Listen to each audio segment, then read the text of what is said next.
How far, guys? My name is Ario Ifyok Adebanjo, and you are listening to the Make Mad Sense podcast. Now, last week we concluded our I Make Mad Sense at Home mini-series, and it was an awesome and inspiring 5 Sundays. Now, today we're back to regular programming, and we'll be listening to Tobi Johnson share his story. We hope that you're inspired by this episode. Hi, my name is Tobi Johnson. I'm a video director, editor, graphic designer, motion graphics creator. Also, I'm in a band, Rep J360, a Christian pop rock band. I play the guitar and sing music in it. So yeah, that's who I am. What does self-esteem mean to me? Well, I think self-esteem is the appreciation that one has for oneself. It's being content with where you are in the time and space that you are, not allowing the world or not allowing external influences to dictate how you feel about yourself. Being content with who you are, wherever you are. Did my parents afford me the opportunity to express myself? Yeah, I believe my parents did.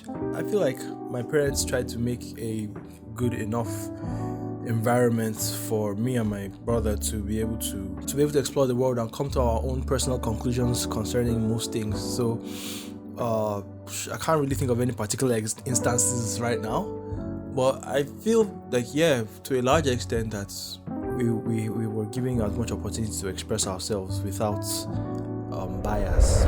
At what moments have I felt less confident in my life? I think there was a period where I lived with my auntie and my grandmother. My brother and I shuffled back and forth between those living arrangements, and both my parents had traveled out of the country, and I feel like at that moment in time, I sort of had this impression that they had traveled out because of something that I had done, or because I was a pest of the sort. So I decided not to. I tried, at least, and like I've always believed that memory is not very reliable, but this is how I remember it, and I'm sure my brother can probably have a different point of view on this story. But I remember not wanting to be a pest to anybody, so I more or less just kept to myself. At that moment in time, I felt like my opinions were not as important, or if I bring in my opinion, it will just probably be more troublesome. I guess that was probably a point in time. It didn't last for long. I think I'm probably just consciously recovering from that experience now. What moments have I felt most confident in my life? I remember my mom always tells this story about how when I was a little kid, people would come to our house and I'll just walk into the sitting room and sit down next to them with my little feet dangling off the chair, not even getting to the edge of the chair of the couch, and I'll say, "Hi, my name is Tobi. Who are you?" I think, and I heard those stories. I'm like, wow, what happened to that child? That very confident child who was, it's like, well, yeah, you're in my domain now. You're here. Who are you? Identify yourself, human being. I feel like that. That was probably the most. I was probably the most confident as a little kid than I am right now. What role does social media play on my self-esteem? And has it had any positive or negative impact on it? Social media. So I'm currently going through a social media fast phase because, especially with the pandemic, the number of people that have been online have skyrocketed. The amount of content that is being pushed out to digital platforms has so increased that I feel like as if now more than ever we probably need to take a step back and stop, because the effects are not going to be very pleasant. But that said, I try not to allow social media to have any impact on me whatsoever at all, even like ever. I've always tried my best to not let what is out there if affects me, especially my self-esteem, because it's a very dangerous thing to try and compare yourself to people, which is inevitably what we do when we scroll through our Instagram or our Facebook. I feel like it's not healthy in any way at all. I don't have any particular instances as to how social media has affected my self-esteem, because it doesn't affect me. I consciously try to make it not affect me in any way at all, because most people are aware it's basically a creation of our best moments, and nobody's going to show you the parts that are not the best. So it's not a very good place to get your examples or for you to learn from in that sense. It's a good place to probably get inspiration, but it's not a good place for you to learn lessons.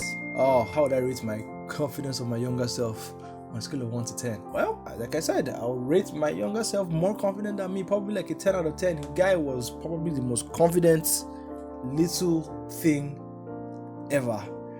Because I mean, he somebody walks into your house. This is probably like a 3-year-old, 4-year-old who just probably got the ability to speak, and then somebody walks into my house. I'm like, who are you? My name is Tobi. How identify yourself? And just thinking about that, I find that to be like very fascinating, because a lot of kids these days don't have self-confidence like that, because they're always told what to say, how to say, when to say it. That basically we have a culture in our country that is basically making children to not be able to speak out or to be able to give their own opinion and speak their own mind. So for the fact that I was able to talk like that at that young age, makes me feel like, one, I was given great opportunities as a child, and two, I was very confident regardless of whatever society was saying to me as a child at that time. What would I say to encourage my younger self? Keep doing what you're doing, guy. I mean, we've always known that we weren't going to be young forever. We've always known that we're going to get older. So while you're there, just keep doing you. That's what I'll say. What are the things I love most of myself? I like the fact that, I don't know if people will agree with me, but personally, I'm teachable. I do not claim to be the keeper of all the knowledge, even concerning things that I probably know very much about. I am very open to being corrected and being taught, and I personally think that that's a good quality to have in anybody. Be humble and be teachable. That's what I think. I really like that about myself. In one word, how would I describe my self-confidence? Flexible.